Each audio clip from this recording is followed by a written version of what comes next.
We also see that trying to grasp or hold on to changing phenomena causes suffering.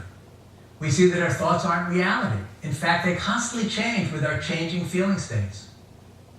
And we see that all that actually exists is the present moment.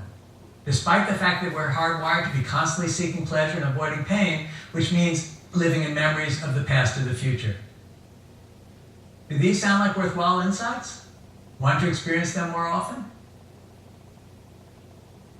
As I mentioned in the last lecture, talking about mindfulness isn't the same as practicing it. In fact, it's very hard to really understand what these practices are like unless we try them. It's really important to practice regularly. And different variations, different sorts of practices have different effects. So let's try a few minutes of mindfulness practice together to get started with the actual experience of doing this.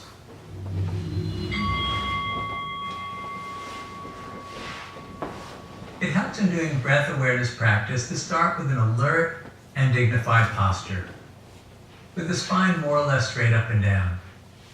It also usually helps to begin with the eyes closed. Even though this can be done with the eyes open, when the eyes are closed, it's usually easier, particularly as a beginner, to focus. So sit with your eyes closed, and to find the alert and dignified posture, it may help to imagine a string tied just to the top of your head, pulling up toward the sky, gently elongating the spine.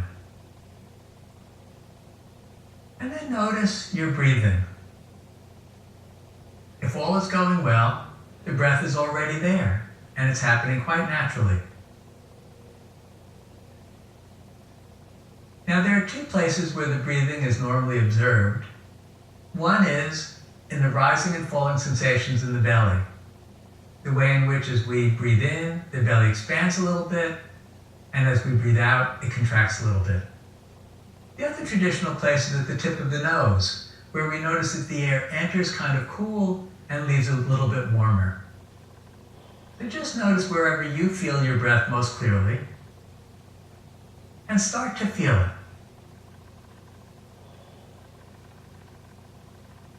And see if you can feel the breath through its full cycles, from the beginning of an inhalation, all the way to the end of an exhalation, and then on to the next cycle.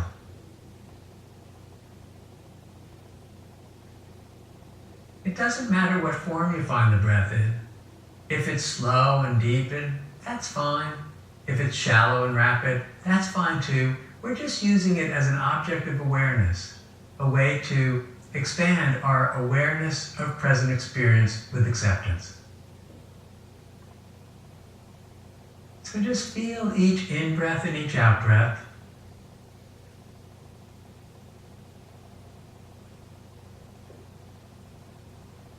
And see if you can develop an attitude of interest or curiosity in the moment-to-moment sensations of each breath.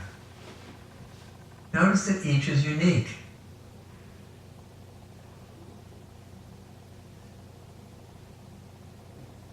Now, it would not be unusual as you begin to follow the breath for thoughts to enter the mind. That's okay, they're our friends.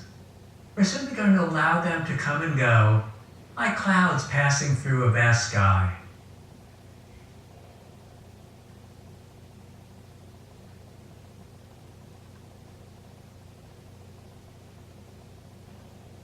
Should you notice that your attention becomes hijacked by a chain of narrative thought, such that it leaves the breath behind entirely, just congratulate yourself. That's a moment of mindfulness, of seeing what the mind's doing.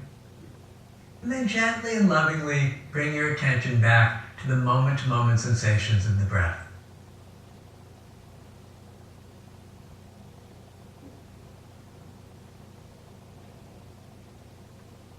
In this way, the breath helps to anchor our attention in the present moment.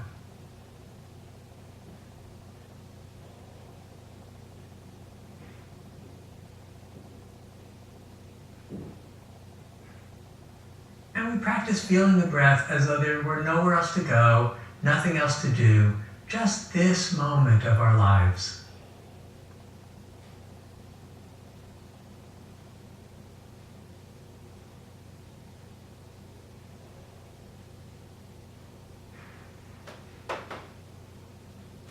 We're not trying to make anything special happen. We're just practicing bringing our attention back to moment sensory experience.